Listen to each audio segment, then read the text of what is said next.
Yeah. Yeah. Okay, ready? Is that on? Yeah. Yeah. Okay. Okay. What first made you interested in transcription?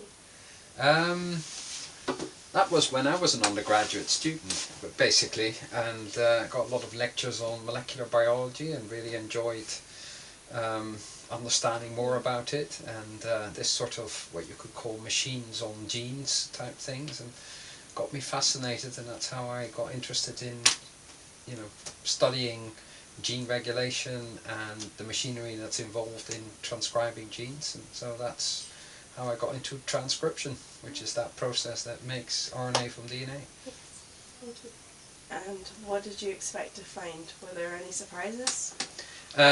So if it relates specifically to the study, yes, then yes, there were a few surprises, because initially we, as I mentioned earlier, we had one PhD student, my first PhD student, who basically made a few mutations in residues that we thought were very important in coordinating zinc ions in this protein. And it totally killed the whole activity of this protein complex, not just that protein, but the whole protein complex didn't function. So that was a surprising result, and then we dug deeper and deeper and found that the protein was still nicely incorporated into the complex. The complex still bound DNA. That was still a surprise as well, because we thought initially zinc fingers. We thought if it's a zinc coordinating amino acids, then if we mutate those, we thought we might mutate a zinc finger and therefore not have DNA binding. But it wasn't a zinc finger. It turned out to be a slightly different variant that also is involved in coordinating zinc ions, but it had nothing to do with DNA binding. So that was a surprise, and then we dug deeper and then found that even the recruitment of the polymerase wasn't affected. So all in all, the mutations gave a very dramatic phenotype, and yet we couldn't pin it down to any of the obvious defects in assembly of the complex, recruitment of the polymerase, DNA binding. They were all fine. And it turned out that actually there was a defect after all these events happened. So it binds DNA fine as a properly assembled complex, it recruits the polymerase, but then there is a problem. And that was actually also what led to what is a major hurdle in our analysis. It was to actually then prove, we knew where the defect wasn't, but we didn't know where the defect was exactly, and to prove that was actually very difficult. Okay, thank you. How did the results from this paper enhance the field? Well, because so we've been long wondering about, we knew that there was a TF2B-like molecule involved in Pol3 transcription. There was a TF2B molecule involved in Pol2 transcription. And so it made sense, because given the conservation of all these mechanisms and processes, that there might be a similar protein involved in Pol1 transcription.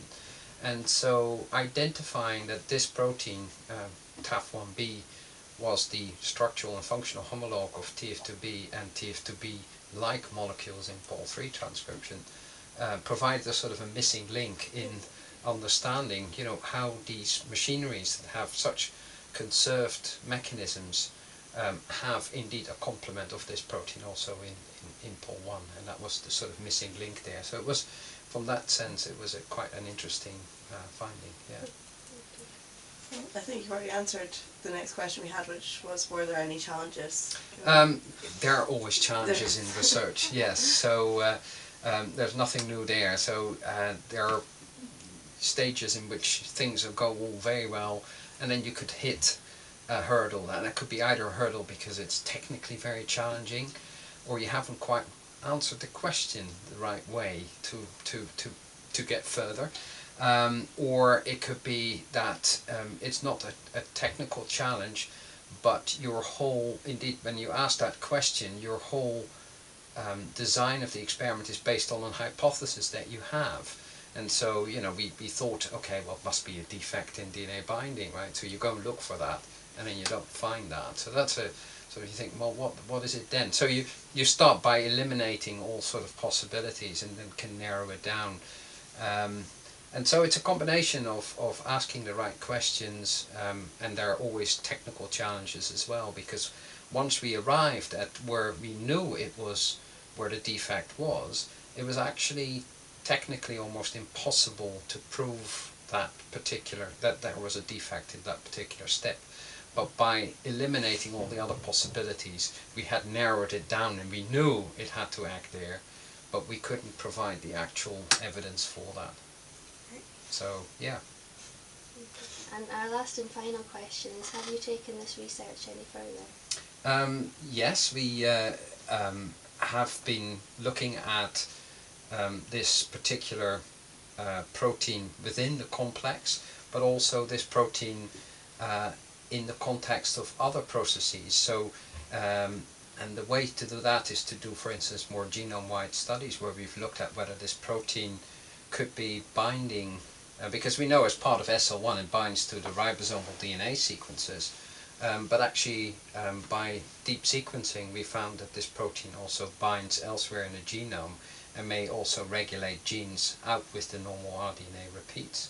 So that's a completely new area that we have to explore further and find out what it's doing there.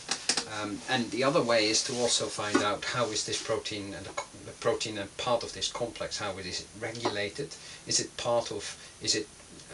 at the receiving end of lots of signaling cascades, and therefore proteins that may interact with it, modify it, etc. And also to see whether it's perhaps part of other cellular processes, and so is it integrated, it's in the nucleus acting on transcription, but it is of course in the context of all these other processes that happen in the nucleus. And in order to do that, we've embarked on sort of more proteomic analysis, where we're trying to identify what proteins are associated with the complex. So we've been doing lots of mass spectrometry of factors that are associated with the complex of interest, and have identified a whole new set of proteins that might interface with our complex called SL1. Yeah. Thank you very much. All right. Well, you're welcome. Thank you. Thank you. Is that about